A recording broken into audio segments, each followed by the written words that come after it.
Bonsoir à tous. J'espère que les sujets que nous abordons est d'une importance capitale. Il s'agit de la messe, c'est-à-dire de la célébration eucharistique. Et dans la célébration eucharistique, il y a le mot Eucharistie. Eucharistie qui veut dire action de grâce. Action de grâce, les gens viennent à la messe pour rendre grâce au Seigneur. Mais pourquoi ils viennent rendre grâce au Seigneur? Parce qu'ils ont compris qu'ils n'ont pas vécu tout seuls dans la semaine ou bien dans la journée. Ou la nuit, ils n'ont pas passé la nuit tout seuls. Ils viennent le matin à la messe dire merci au Seigneur pour cette nuit passée, mais prendre le corps et le sang du Christ pour continuer la route. Continuer la route, non tout seul, mais avec le Seigneur, avec le Christ lui-même.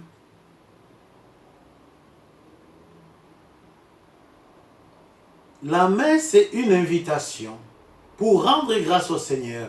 Qui invite? C'est le Seigneur qui invite. Il nous invite en mettant en nous un désir, une motivation d'aller le rencontrer. Et si on n'est pas attentif à la petite voix du cœur, on n'ira pas à la messe. Donc le Seigneur n'est pas le premier de notre vie. Il est en seconde position, en troisième position. Mais si le Seigneur a une place de choix dans notre vie, si nous reconnaissons notre existence avec lui, sachant que nous sommes dans ses mains,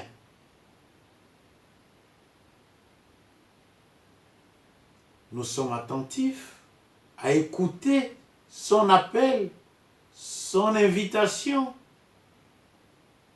L'invitation consiste d'aller le rencontrer, célébrer avec lui cette action de grâce, lui donner l'occasion de rendre grâce au Père.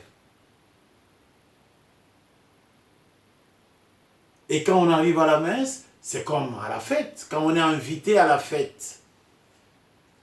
On se prépare. On prépare l'habit à mettre, on prépare le cadeau, on prépare. Mais le véritable cadeau que nous préparons quand nous allons à la messe, c'est notre cœur. C'est notre cœur que nous allons offrir au Seigneur. Parce que c'est lui qui nous invite. Il attend un cadeau. C'est notre cœur qui l'attend. Il n'a pas à nous juger. Le cadeau soit grand, soit petit, soit beau, soit vilain. Ce n'est pas ça qui l'intéresse. Ce qui l'intéresse, c'est notre présence avec notre cœur. Et quand on arrive à l'invitation, il y a toujours une première partie de l'invitation. C'est l'accueil. On se dit bonjour, on se donne des nouvelles. Comment ça va? On a passé la semaine, on se donne des nouvelles.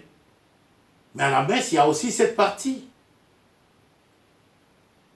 C'est la première partie de la messe qu'on appelle la liturgie de la parole. Ce que moi j'appelle souvent la première table, où on se donne des nouvelles, table d'apéritif. On se donne des nouvelles. Et on est heureux de partager l'apéritif. C'est un temps convivial. On est heureux d'écouter la parole de Dieu. Parce qu'on s'est donné des nouvelles. On s'est réconcilié.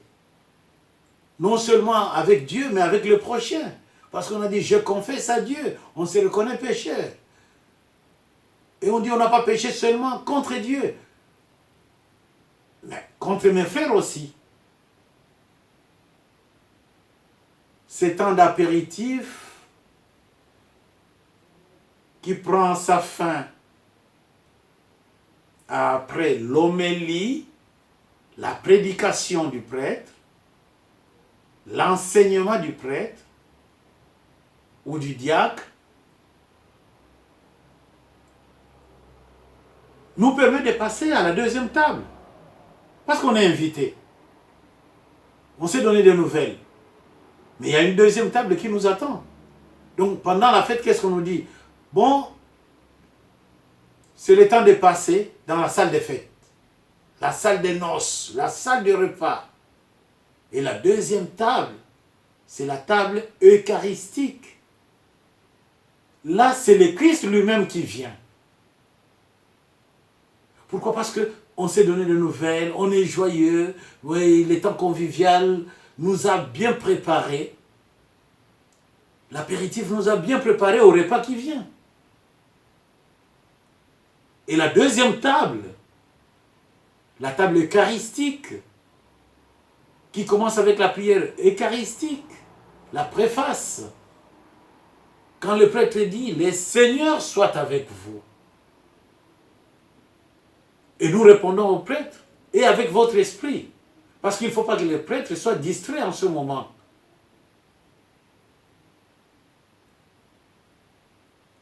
Élevons notre cœur, nous le tournons vers le Seigneur. Entre le temps de l'apéritif, la première table, la deuxième table, il y a un moment charnière, c'est le moment quand on dit à la fête, passons de l'autre côté.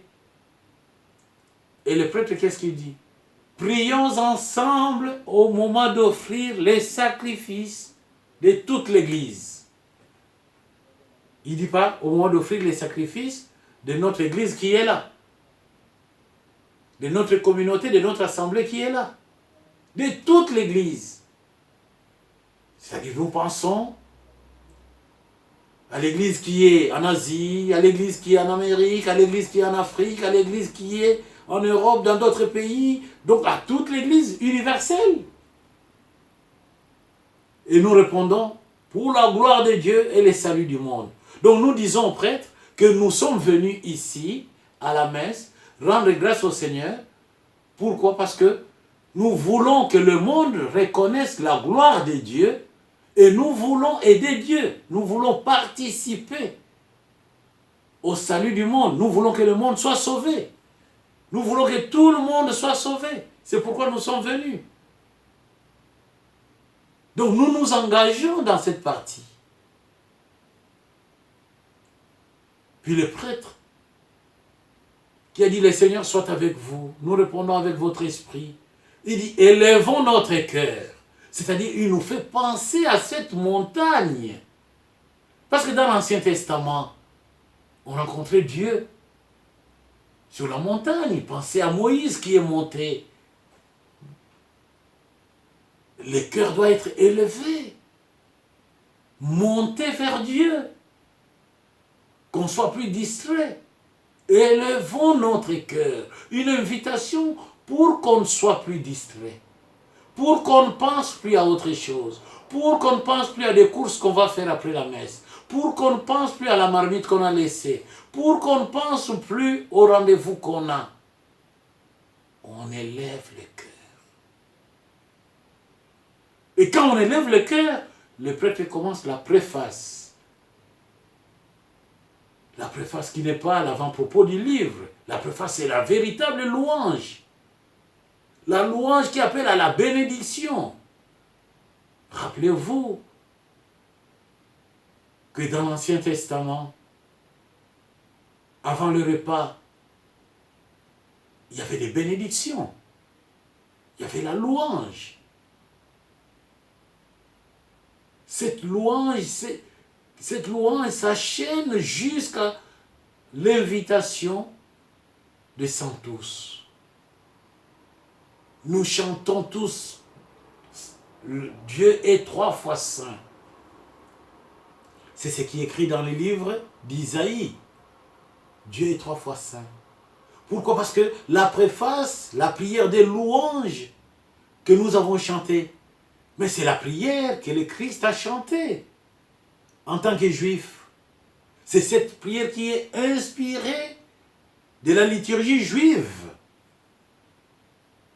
À la synagogue, Jésus l'a chanté, Marie sa mère l'a chanté, Joseph l'a chanté, les Juifs convertis au christianisme l'ont chanté, la première communauté chrétienne l'a chanté. C'est ça la préface. Nous sommes dans la tradition. On ne sort pas de l'Ancien Testament, on est dans l'Ancien Testament, on rentre dans le Nouveau Testament avec Jésus. On chante Saint, Saint, Saint le Seigneur. C'est le prophète Isaïe qui nous dit Dieu est 3 fois saint. Et l'Apocalypse nous rappelle que Dieu est saint.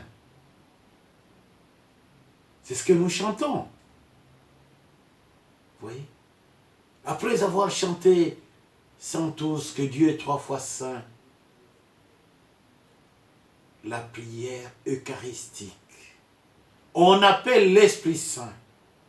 Donc vous vous rendez compte?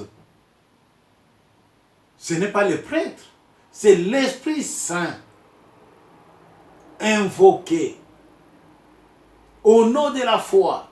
Pas la foi du prêtre seulement, la foi de la communauté en prière. 2 ou 3 se retrouvent en mon nom, je suis au milieu d'eux.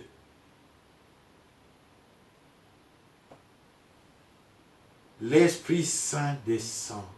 On appelle ça épiclèse. Moment favorable. Moment de vrais adorateurs qui doivent adorer le Père en esprit et en vérité parce que le Christ lui-même vient prendre le pain pour devenir son corps, le vin pour devenir son sang.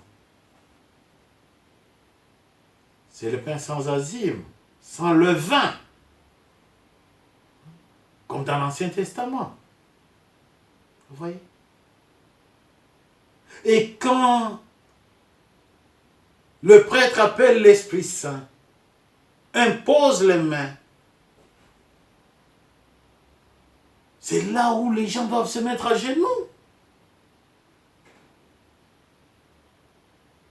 Parce que c'est le Seigneur qui vient. C'est lui-même Jésus qui vient. Et il nous dit, ceci est mon corps. Donc il prend la bouche du prêtre. Il prend la voix du prêtre. Mais c'est lui qui parle. Parce que ce n'est pas le corps du prêtre. Ceci est mon corps. Voilà le véritable miracle que l'homme ne peut pas faire dans ce monde. Personne. Même pas le prêtre. C'est Jésus lui-même. Ceci est mon corps. Prenez et mangez.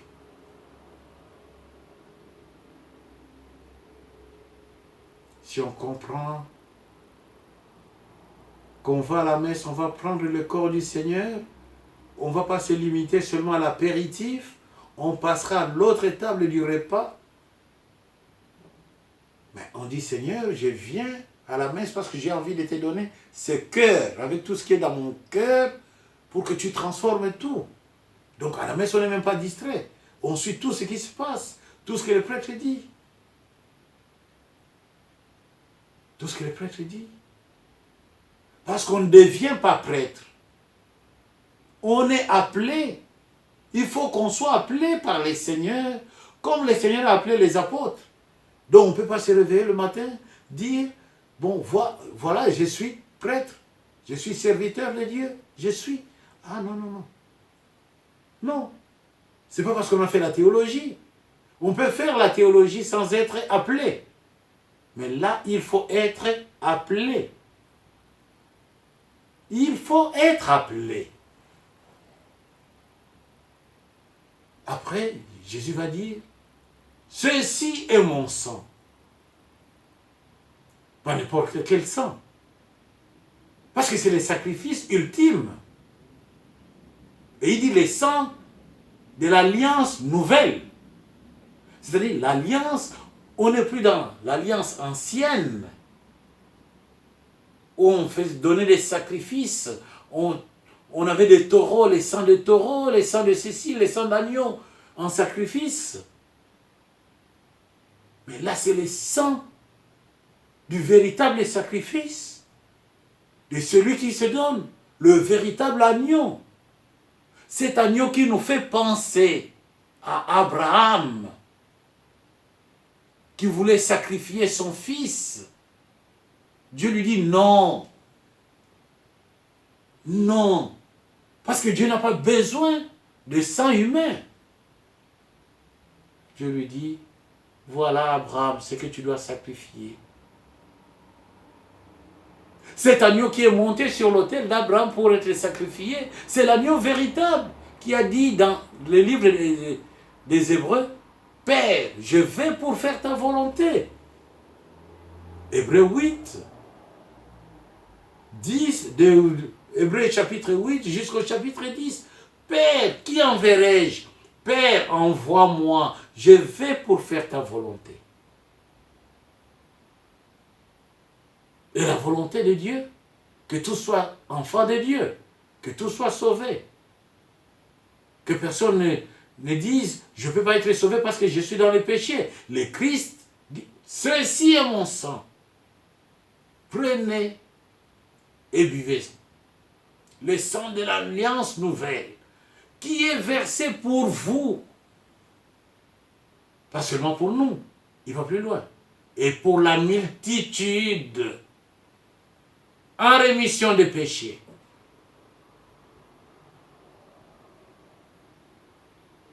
Au lieu de se faire, il dit, vous ferez ceci en mémoire de moi. Voilà pourquoi on ne peut pas manquer à la messe. Voilà pourquoi l'Église catholique célèbre la messe. Voilà pourquoi les églises s'accrochent à l'Eucharistie. Vous ferez ceci en mémoire de moi. Donc il ne s'agit pas seulement de se retrouver prier en mémoire de lui parce qu'il a dit 2 ou 3 se retrouvent à mon nom, je suis parmi eux. Mais il faut faire mémoire de lui. Faire ce qu'il a fait lui-même. Il n'a pas seulement prêché. Il a donné son corps et son sang. Il est mort pour ça. Et quand on comprend, on communie très bien.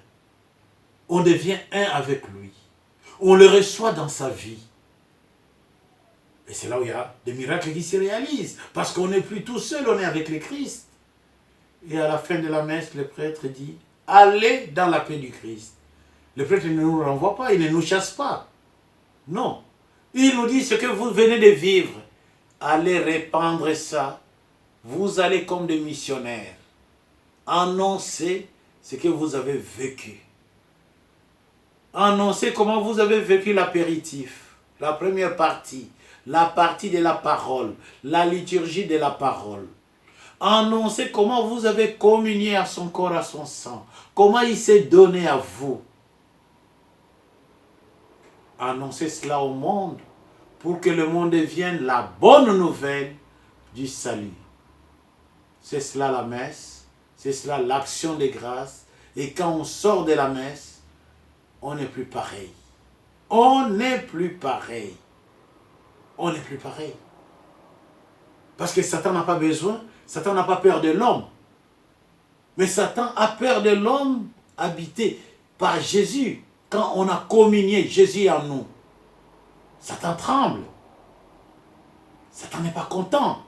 Satan a peur. Et si après la messe, on marche en attitude de prière, Satan ne s'approche pas. C'est cela la messe. Aller prendre sa mission auprès du Seigneur lui-même pour apporter la bonne nouvelle aux autres pour que le monde soit sauvé.